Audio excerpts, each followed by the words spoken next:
வருகின்ற 5ஆம் தேதி மறுமலர்ச்சி திராவிட முன்னேற்றக் கழகத்தின் பொதுச் செயலாளர் தமிழக வாழ்வாதாரங்களுக்காகவே தம் வாழ்வை அர்ப்பணித்து கடமையாற்றுகின்ற தலைவர் வைகோ அவர்கள் வாசுதேவநல்லூரில் உண்ணாநிலை அறப்போர் மேற்கொள்கிறார்கள்.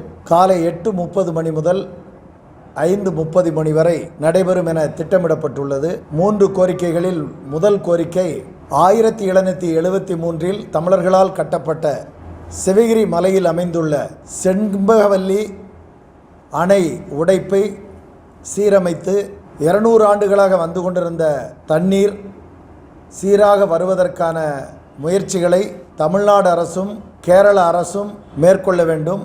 இந்திய அரசு அதற்கு துணை நிற்க வேண்டும்.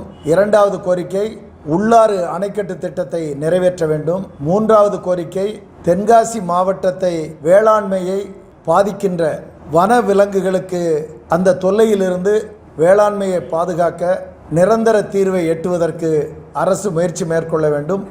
அதில் முதற்கட்டமாக காட்டுப்பன்றி தொல்லைகளால் பாழாகி கொண்டிருக்கின்ற விவசாயத்தை பாதுகாக்க காட்டுப்பன்றிகளை விலங்குகள் பட்டியலிருந்து ஒன்றிய அரசு நீக்க வேண்டும்.